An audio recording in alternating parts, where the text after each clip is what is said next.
तुम्हाला जर शैक्षणिक कर्ज काढायचं असेल तर तुमच्या मनामध्ये बरेचसे प्रश्न असतात की लोन कसं काढायचं, लोन काढण्याची काय प्रोसेस असते बँकेमध्ये जाऊन, त्याच्यानंतर किती रुपयांचं लोन बँक आपल्याला देऊ शकते, ते लोन काढल्यानंतर त्याचं परतफेड कशा प्रकारे करायचं. आता आपल्याला गहाण ठेवायला बँकेकडे काहीच नाही आहे, शेती नाही आहे, त्याच्यानंतर कुठल्याही प्रकारची प्रॉपर्टी नाही आहे, तर आपण बँकेकडून लोन कसं घेणार. तर या सगळ्या प्रश्नांची तुमच्या उत्तरे आज मी या व्हिडिओमध्ये तुम्हाला देण्याचा प्रयत्न करणार आहे. तर हा व्हिडिओ नक्की शेवटपर्यंत पहा.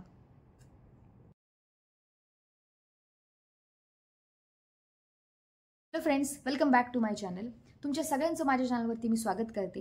या चॅनलवर जर तुम्ही नवीन असाल तर सर्वप्रथम या चॅनलला सबस्क्राईब करा आणि आजचा हा व्हिडिओ कम्प्लिटली शेवटपर्यंत पहा, कारण हा व्हिडिओ तुमच्या सगळ्यांसाठी फार फायदेशीर होणार आहे. आता आपण जर कुठल्याही प्रकारचं शिक्षण घ्यायचं म्हटलं तर त्या शिक्षणाची जर फीज पाहिली आपण संपूर्ण देशभरामध्येच पहा, महाराष्ट्रामध्येच नाही तर संपूर्ण देशभरामध्ये फीज झपाट्याने वाढत आहे कॉलेजची. कारण कॉलेज आता गव्हर्नमेंट, म्हणजे जर आपल्याला गव्हर्नमेंट कॉलेजमध्ये जर ॲडमिशन घ्यायचं असेल तर तिथली गोष्ट वेगळी येते. पण जर आपला नंबर प्रायव्हेट कॉलेजला लागला तर त्या ठिकाणची जी फी असते ती भरमसाठ असते. तर आता सगळे जे स्टुडंट असतात ते फायनान्शियली कॅपेबल नसतात, तर त्यांच्यासाठी, त्या विद्यार्थ्यांसाठीच आजचा खास करून व्हिडिओ आहे. या व्हिडिओमध्ये मी तुम्हाला सांगणार आहे की जर तुम्हाला एज्युकेशन लोन घ्यायचं असेल, शैक्षणिक जर कर्ज काढायचं असेल तर त्याची प्रोसेस काय असते कम्प्लिटली, ती आज या व्हिडिओमध्ये आपण जाणून घेण्याचा प्रयत्न करणार आहोत. तर चला तर मग या व्हिडिओला सुरुवात करूया. सगळ्यात पहिल्यांदा शैक्षणिक कर्ज, एज्युकेशनल लोन जर तुम्हाला काढायचं आहे तर ते तुम्ही कुठल्या बँकेतून काढणार. तर सगळ्यात पहिल्यांदा ते तुम्ही आपल्या महाराष्ट्रामध्ये जर विचार केला तर ते तुम्ही काढू शकता कुठलीही जी नॅशनलाइज बँक आहे त्याच्यामधून. तुम्ही SBI मधून काढू शकता, bank of Maharashtra, union bank, ह्या ज्या काही आपल्या नॅशनलाइज बँक आहेत त्याच्यामधून तुम्ही बँकेचं लोनचं जी काही प्रोसिजर आहे ती करू शकता. आता सगळ्यात पहिल्यांदा तुम्हाला जर लोन काढायचं आहे तर तुमच्याकडे काही डॉक्युमेंट्स ऑलरेडी रेडी असणं गरजेचं आहे. त्याच्यासाठी ज्या कॉलेजला तुमचं ॲडमिशन झालेलं आहे त्या कॉलेजचं ॲडमिशन लेटर तुमच्याकडे असणं गरजेचं आहे. कॉलेजचं फी स्ट्रक्चर असणं गरजेचं आहे. आता फी स्ट्रक्चर 1 वर्षाचं देखील असू शकतं आणि जेवढा काही तुमचा कोर्स आहे, आता सपोज तुम्ही BSc नर्सिंगला आहात तर तुम्हाला 4 वर्षाचं फी स्ट्रक्चर त्या ठिकाणी लागणं गरजेचं आहे. जर तुम्ही MBBS करत असाल तर तुमचं 4.5 किंवा 5.5 वर्षाचं जे काही आहे ते फी स्ट्रक्चर तुम्हाला त्या ठिकाणी अटॅच करणं गरजेचं आहे विथ सील.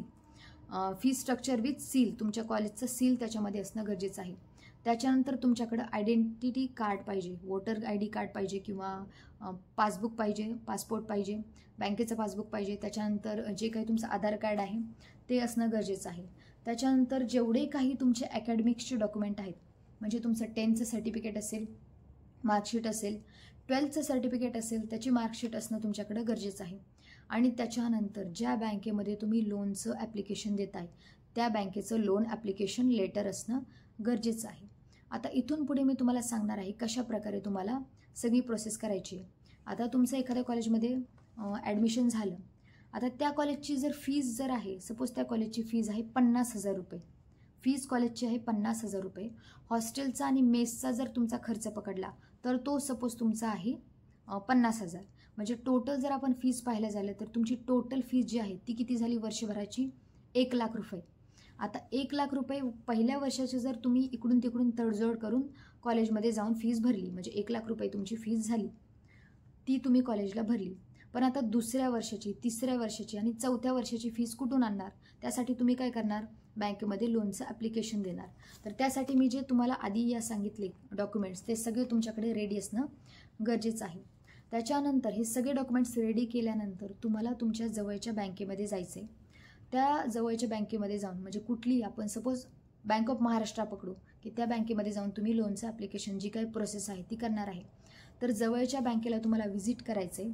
बँक ऑफ महाराष्ट्रामध्ये गेल्यानंतर, फॉर एक्झाम्पल तुम्ही बँक ऑफ महाराष्ट्रामध्ये लोन काढताय तर त्या ठिकाणी गेल्यानंतर तिथले जे ब्रांच मॅनेजर आहेत त्या ब्रांच मॅनेजरला तुम्हाला भेटायचं आहे आणि त्या ब्रांच मॅनेजरला विचारून की त्यांना सांगायचं की आम्हाला एज्युकेशन लोन करायचं आहे, अशी अशी प्रोसिजर आहे, तुम्ही BSc नर्सिंगचं किंवा MBBSचं BAMSचं जे काही तुमचं शिक्षण आहे ते करत आहात. त्याच्यानंतर त्या ठिकाणी तुम्हाला सबमिट करायचे तुमचे डॉक्युमेंट्स, सगळं काही आहे, डॉक्युमेंट्स असतील, ॲडमिशन लेटर, मी याच्या आधी सांगितलं फी स्ट्रक्चर, ते सगळं तुम्हाला अटॅच करायचं आहे. एक स्टॅम्प पेपर देखील तुम्हाला अटॅच करून द्यावा लागतो. ते सगळं तुम्ही दिलं. त्याच्यानंतर बँक तुमचा CBL स्कोअर चेक करणार. आता CBL स्कोअर म्हणजे याच्या आधी तुम्ही बँकेकडून कर्ज घेतलेलं आहे का, आणि कर्ज जर घेतलं असेल तर त्याचे सगळे काही जे हप्ते आहेत ते तुम्ही थकवलेले नसतील तर तुमचा CBL स्कोअर चांगला आहे, मग बँक तुम्हाला लोन देऊ शकते. मग बँकेमध्ये ही सगळी प्रोसिजर केल्यानंतर तुम्हाला बँकेकडून एक लेटर देणार. ते लेटर घेऊन तुम्हाला सेतूमध्ये जायचं आहे. जे काही तुमच्या शेजारचं महाई सेतू केंद्र असेल त्याच्यामध्ये जायचं आहे. तुम्हाला ऑनलाईन फॉर्म फिल करायचा आहे. आता याचं एक पोर्टल असतं, विद्यालक्ष्मी नावाचं एक पोर्टल असतं. त्याच्यावरती जाऊन तुम्ही सगळी माहिती भरू शकता. म्हणजे महाराष्ट्रातील बरेचसे जर लोनची प्रोसिजर असेल तर ते विद्यालक्ष्मी पोर्टलवरतीच फिल करतात. त्या ठिकाणी तुम्ही जाऊन फिल करायचं आहे. जे काही तुमचं कॉलेजचं फीज आहे, फी स्ट्रक्चर आहे, त्याच्यानंतर हॉस्टेलची जी काही पावती आहे, कारण हॉस्टेलची फीज देखील तुम्हाला तुमच्या लोनमध्येच अटॅच करायची आहे, ती देखील तुम्ही करू शकता. बोनाफाईड आहे, स्पेशली तुमचं बोनाफाईड सांगायचं राहिलं तर बोनाफाईड देखील तुम्हाला गरजेचं आहे. या ठिकाणी हे सगळे डॉक्युमेंट्स तुम्ही अटॅच करायचे, त्याच्यानंतर स्कॅन करायचे. सगळा फॉर्म फिल केल्यानंतर त्या फॉर्मची एक प्रिंट घ्यायची आहे.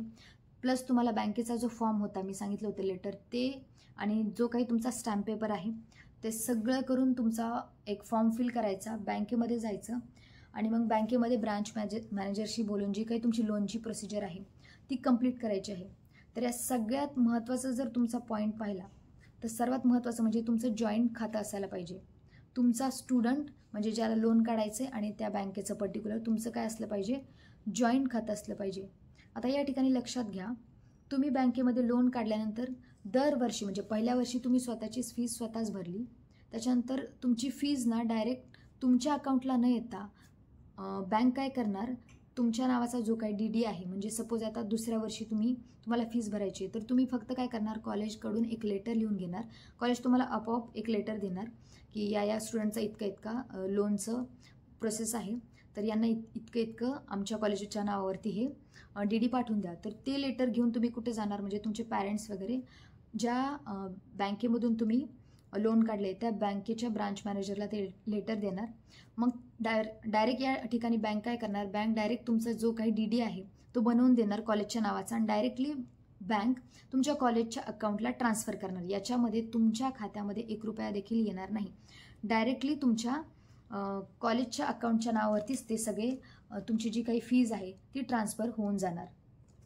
या ठिकाणी तुम्ही एक गोष्ट लक्षात ठेवा, जी काही तुमची लोनची प्रोसेस आहे, सगळे कॉलेजचे डॉक्युमेंट्स असतील, admission letter, bonafide, fee structure, stamp paper, हे सगळं काही तुम्हाला फर्स्ट इयरमध्येच करायचं आहे. त्यामुळे फर्स्ट इयरमध्ये ही प्रोसेस काय असू शकते, लॉंग असू शकते. त्याच्यानंतर सेकंड इयरपासून तुम्हाला फक्त कॉलेजकडून जसं मी सांगितलं आधी एक लेटर घ्यायचं आहे आणि ते लेटर तुम्ही बँकेला सबमिट करणार. बँक डायरेक्ट तुमच्या कॉलेजच्या अकाउंटला पैसे ट्रान्सफर करणार. सेकंड, थर्ड आणि फोर्थ इयरला तुम्हाला काहीच करायचं नाही, फक्त लेटर एक घ्यायचे, आपोआप फीज तुमच्या कॉलेजच्या अकाउंटला ट्रान्सफर होणार आहे. आता या ठिकाणी जे काही तुमचं एज्युकेशन लोन आहे, एज्युकेशन लोनला जो इंटरेस्ट असतो तुमचा तो असतो 8 ते 10%. 8 ते 10% तुमचा इंटरेस्ट असतो आणि हा इंटरेस्ट दरवर्षी वाढत जातो. आता या ठिकाणी 1 लाख जर पाहिला, आपण 1 लाखाला 10% जर इंटरेस्ट पाहिला तर 10,000 तुमचा इंटरेस्ट बसणार 1 लाखाला. आता या ठिकाणी किती लोन तुम्हाला घ्यायचे हे तुमच्या कॉलेजच्या फीजच्या अकॉर्डिंग आहे. सपोज जर तुम्ही गव्हर्नमेंट जॉबला असेल, म्हणजे जर तुम्ही तुमच्या जे काही तुमचं लोन प्रोसेस आहे त्याला जर तुमचं पगाराचं परिपत्रक जोडलेलं असेल, तुम्ही जर गव्हर्नमेंट जॉबमध्ये असाल, पगाराचं जर परिपत्रक जोडलेलं असेल तर तुम्हाला कितीही लाखांपर्यंत या ठिकाणी लोन मिळू शकतं. लक्षात घ्या, कितीही लाखांपर्यंत काय मिळू शकतं, तुम्हाला लोन मिळू शकतं. या ठिकाणी तुम्हाला कुठल्याही प्रकारची जामीनदाराची वगैरे गरज नाही आहे. जर तुम्ही शेतकरी जरी असाल तर तुम्हाला तुमच्या शेतीचा फक्त 7/12 अटॅच करायचा आहे, तरी देखील तुमचं लोन अप्रूव्ह होणार आहे. पण जर तुमच्याकडे शेती देखील नाही आहे, कुठल्याच प्रकारची प्रॉपर्टी देखील बँकेमध्ये गहाण ठेवण्यासाठी नाही आहे, तर या ठिकाणी तुम्हाला ब्रांच मॅनेजरशी बोलायचं आहे. आता माझी एक फ्रेंड आहे, तर तिने काय केलं होतं, तिच्या गार्डियननी बँकेमधून जी काही इन्शुरन्स असतो 20 का 30 हजाराचा त्यांनी इन्शुरन्स काढला होता आणि त्याच्या बदल्यात बँकेने त्यांना लोन म्हणजे जे काही शैक्षणिक कर्ज आहे ते अप्रूव्ह केलं होतं. तर या ठिकाणी तुम्ही ब्रांच मॅनेजरशी बोलून पहा आणि मग तुमची प्रोसेस तुम्ही करू शकता. आणि आता विद्यार्थ्यांच्या मनामध्ये हा देखील प्रश्न असेल की आता हे जे लोन आम्ही घेतोय याची परतफेड आम्ही कशी करणार, तर याची परतफेड तुम्ही इयरली बेसिसवरती करायची बेसिकली. पण जर तुमच्याकडे पैसे असतील तर तुम्ही मंथली बेसिसवर देखील इन्स्टॉलमेंट तुमची ठरवू शकता. तर याच्याशी देखील रिलेटेड तुम्हाला ब्रांच मॅनेजरशीच बोलायचं आहे. जे काही बँकेचे मॅनेजर असतील त्यांच्याशी बोलून पहा आणि तुमची इन्स्टॉलमेंट तुम्ही मंथली देखील ठेवू शकता. जशी तुमची 4 वर्षाची डिग्री होईल त्याच्यानंतर मग जर तुम्ही जॉबला लागले तर त्याच्यानंतर मग तुम्ही वर्षभरात किंवा महिन्यानुसार टप्पे भरून बँकेचे हप्ते फेडू शकता. तर हे सगळं तुम्हाला मॅनेजरशी बोलून घ्यायचं आहे. त्याच्यानुसार तुमचं सगळं लोनचं जे काही प्रोसिजर आहे. याच्यानंतर तुम्ही शैक्षणिक कर्ज जे तुमचं काढताय, कॉलेज फीस झालं, हॉस्टेल प्लस मेस, व्यतिरिक्त जर तुम्हाला एखादी पर्टिक्युलर रक्कम शैक्षणिक कर्जामध्ये घ्यायची असेल, सपोज जर तुमच्या कॅम्पेन्स असतील, त्या कॅम्पेनसाठी देखील तुम्हाला 10-15 हजार रुपये लागतात. त्याच्यानंतर लास्ट इयरला तुमची जी काही ट्रिप जात असते त्या ट्रिपसाठी देखील तुम्हाला पैसे लागत असतील, तर तुम्ही बँकेकडून विशेष उल्लेख करू शकता तुमच्या शैक्षणिक कर्जामध्ये की इतकी पर्टिक्युलर रक्कम मला या वर्षी लागणार आहे. सपोज ती रक्कम 50,000 असेल, 70,000 असेल, ही रक्कम मला या वर्षी लागत आहे. तर त्याचा देखील विशेष उल्लेख तुम्ही तुमच्या एज्युकेशन लोनमध्ये करू शकता. म्हणजे त्या वर्षी तेवढी रक्कम तुम्हाला बँकेकडून मिळून जाईल तुमच्या कर्जामध्येच. यानंतर